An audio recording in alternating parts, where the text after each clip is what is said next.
What's up, everybody? That car guy Eddie here, and today another video. Welcome new KRX owners. Yes, if you're a new KRX owner, I hope you are definitely watching this video. If you are considering purchasing a KRX, I hope that this will help you with a lot of things that I wish I would have known before I bought a KRX. And if you're an existing KRX owner that just likes my content, welcome. And if you're not a KRX owner and you're just a sub and you want to learn a little bit more about UTVs or just Eddie in general, this is probably a good video to watch. So, my name is Eddie and I run That Car Guy Eddie, and I just like to introduce myself to the new people. Like I said, if you're seeing this video, it's probably because you just got a KRX and you don't know who the heck I am. I did extensive testing for over a year on 2 different machines, and we've tried a bunch of aftermarket products, and this video is really designed for you to help give information that people wish they knew. I want to give a big shout out to the community because I actually did a Facebook post for a lot of these ideas. So these ideas are not all mine. It is, however, my humble opinion.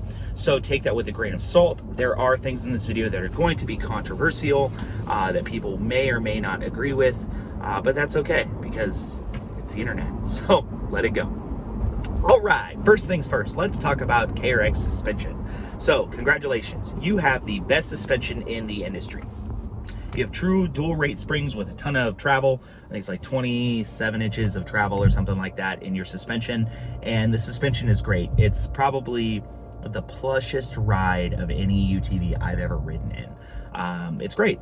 Your A-arms, your radius rods, all of your suspension is double shear, which means that you have a eye hole with bolt holes on either side with the bolt going through, so it's double, unlike Can-Am where a lot of things are single shear and the bolt just goes through it like that, and then eventually over time it wobbles. Everything on the KRX is double shear, which is good. Way to go, Kawasaki. The problem is with your suspension is that over time you're going to get something called suspension sag. And it's not specific to the KRX, it's actually specific to all UTVs, and it doesn't have anything at all to do with the spring manufacturer or anything. Keep in mind, the suspension setup on most of these UTVs are Fox. Why would Fox design something that is inferior and put it on everything? It actually has to do with government rollover testing. So any four-wheel machine has to go through government crash rating rollover tests, and one of the rollover tests is, do your wheels come off the ground? So they do a series of maneuvers where the vehicle goes back and forth, and if a tire comes off the ground, you lose the rollover test. To combat that with these machines that are inherently top heavy, they put soft tender springs on the top. That's the shorter spring on the top of your suspension, and that softer spring allows for a little bit more body roll and flex in the suspension to keep your wheels down, but it also helps with the smaller bumps and things that you hit. The problem with that is that over time, the weight of the machine, and especially as you add more stuff to it and ride the machine, those tender springs will collapse and they get closer and closer together. You can tell this on your KRX that you're looking at. If you look at the back and your radius rods are straight out, that's your rear suspension. The radius rods shouldn't look like this, they should look like this, where your machine's actually lifted up. You should have 14.5 inches of ground clearance under your KRX. It's a rock crawler. You need that, you're gonna want it, and you should have it. Good way to test it is throw a bucket under there. If a bucket can go from the back of the machine to the front, you've got 14.5 inches of clearance. Pretty simple. What next? Oh, wheels. So great thing about the KRX is they use a 4x156 wheel, which means any Polaris Razor wheel will fit. This is great for you because while not a lot of places make wheels specifically for the KRX, they will make wheels specifically for the Razor. And because more people own a Razor than own a KRX, there will be more wheels out there. So if you're looking around your current Facebook marketplace or Craigslist or wherever you may go, and you find Razor wheels, the bolt pattern is exactly the same, 4x156. Control arms. If you have a 2020, okay, your front knuckles, okay, this is where your control arms meet your hub on your wheel, are inherently weak. No, they're not going to break and shatter. Like I said, we've put tons of miles on our 2 machines, and we both had 2020s, and we didn't break them. But then again, we also don't abuse our machine.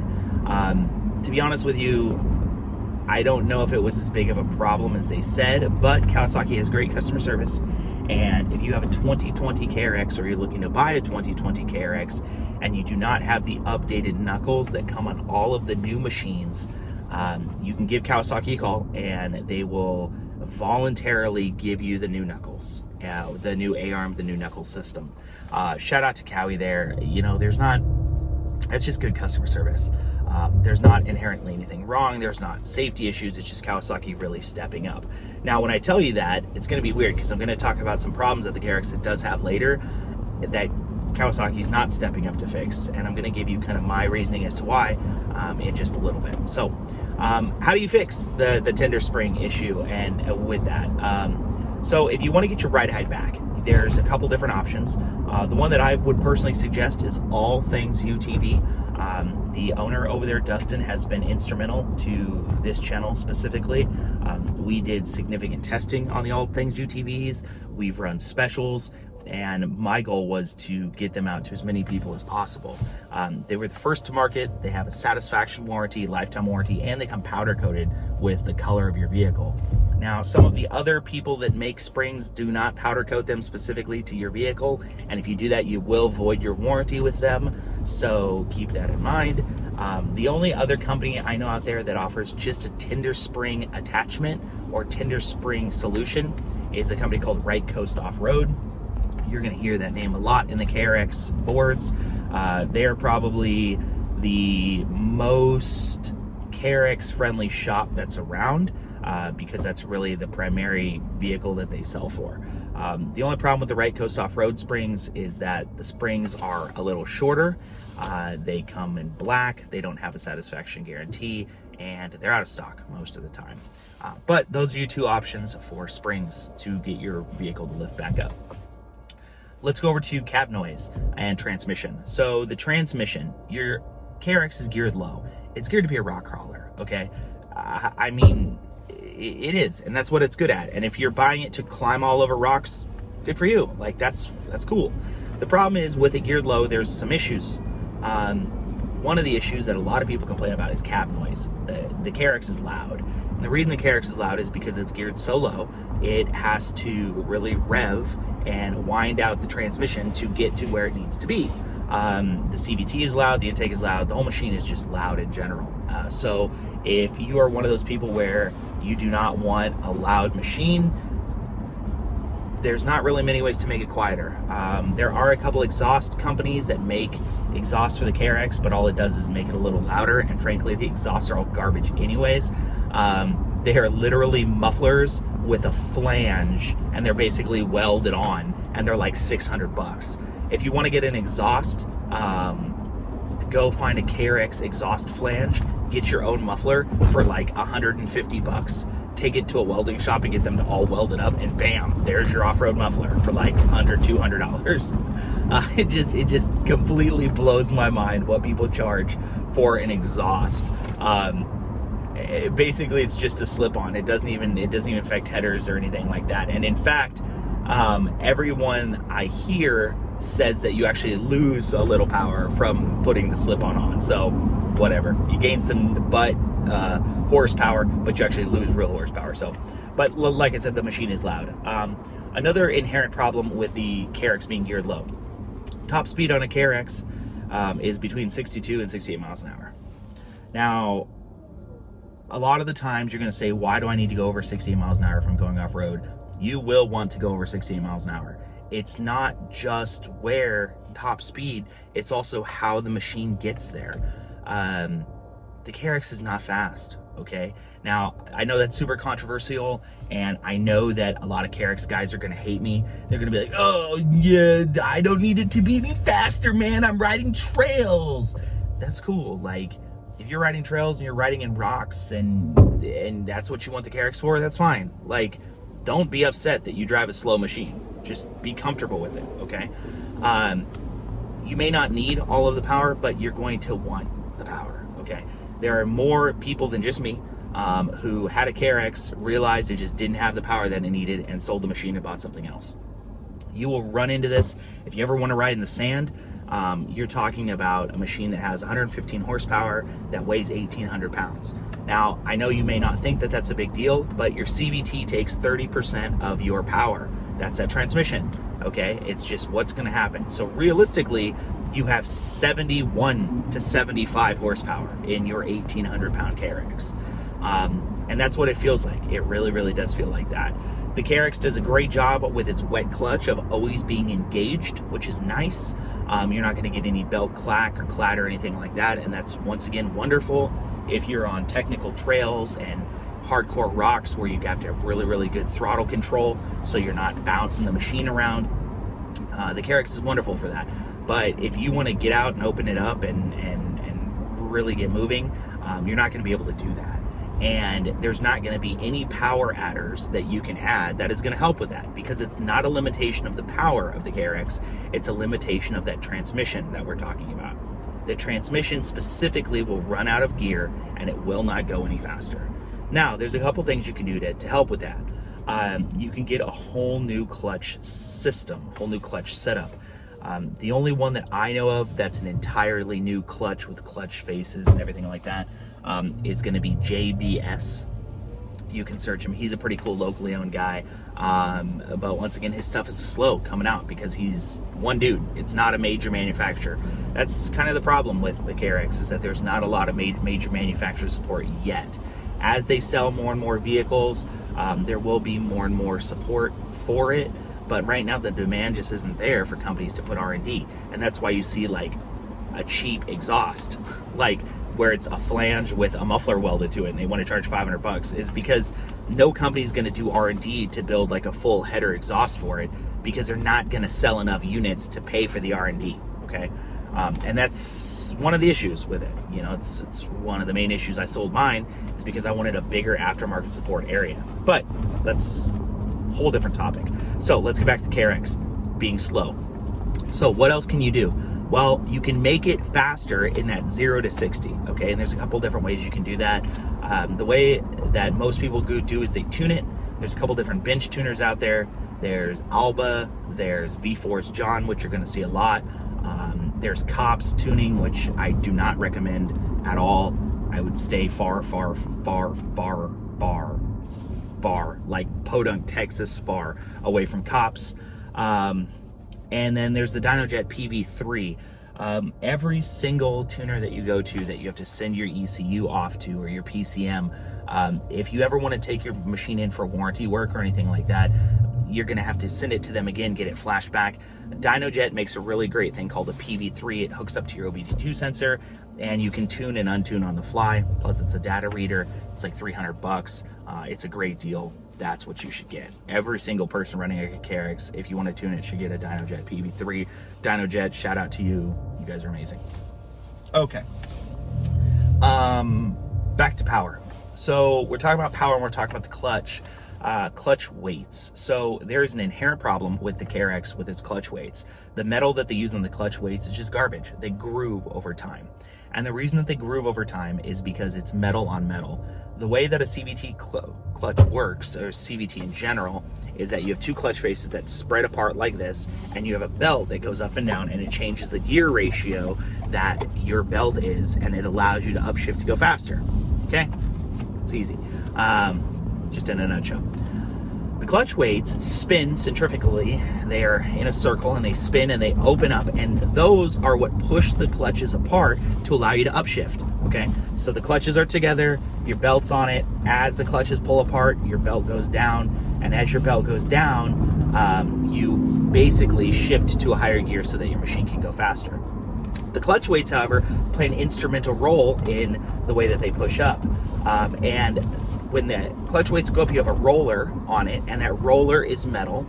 And my thing about it is that from people that I've talked to in the industry, Kawasaki designed the clutch weights specifically to be a softer metal than the rollers, because the rollers are too difficult to replace.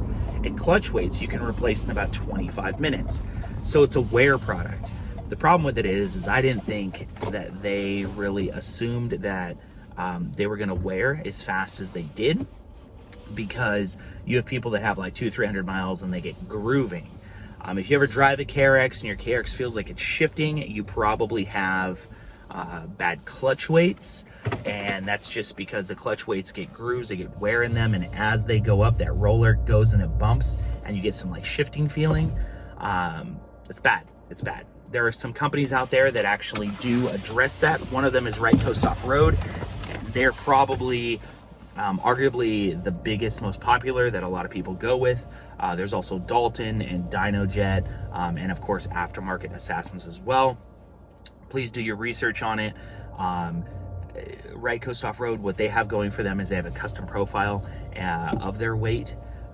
The interesting thing about that, and the reason why a custom profile could possibly be better, is because if you look at a RPM or torque band, a torque curve, your weight, how your weight is, if it's flat or if it's bent or anything like that, is really going to determine your horsepower curve on a dyno. So Right Coast Offroad has really kind of moved the power around a little bit by adjusting the profile of the weights to give you a little bit more power in the mid-range so that the vehicle feels faster. The problem with that is that you can't just create power from clutch weights. Okay, people are like, oh, I put clutch weights in and I gained all this power. No, you didn't. You just moved your usable power. That's how clutch weights work. That's how transmissions work. You cannot create more power with the transmission.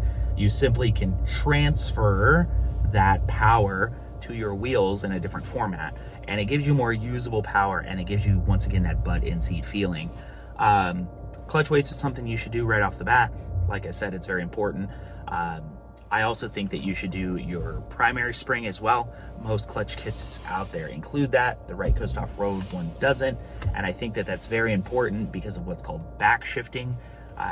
Back shifting is basically when you're at high RPM and you're going fast and your clutch is open and your belt's riding down here and you're basically in the highest gear, you're going 63 miles an hour, and you hit a big hill, and as the engine RPMs go down, the clutches come together and your belt should come up, giving you a lower gear to climb the hill.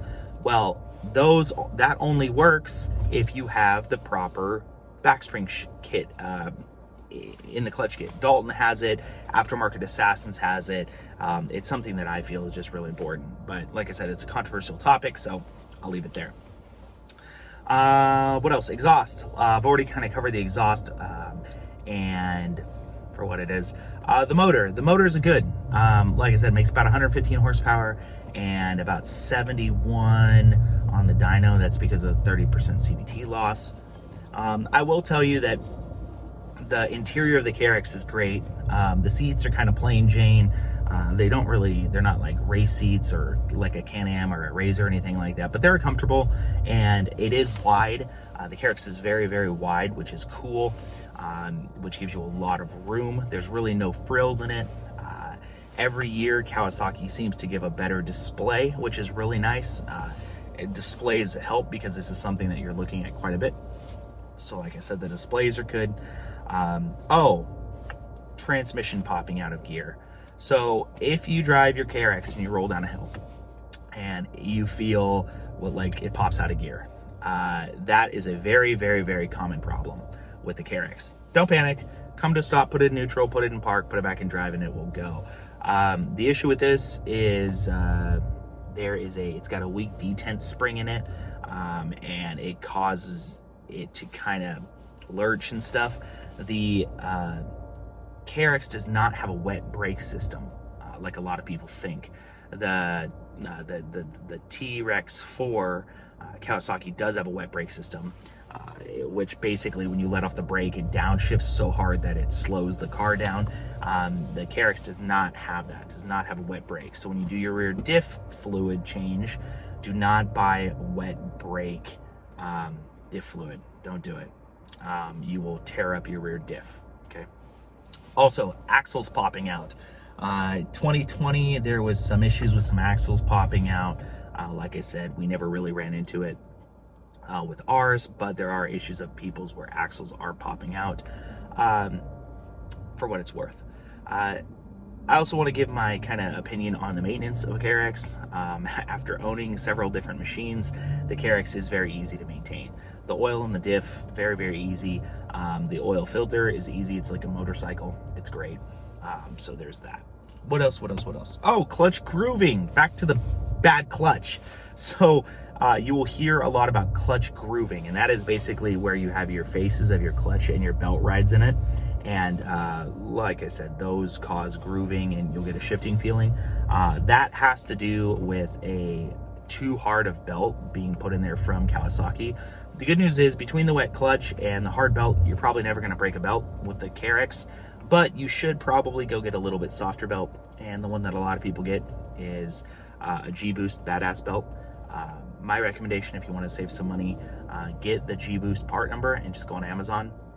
There are many different companies out there that sell the G-Boost belt that basically put their name on it, like Trinity's belt, made by G-Boost, G-Boost, made by G-Boost, Badass, made by G-Boost.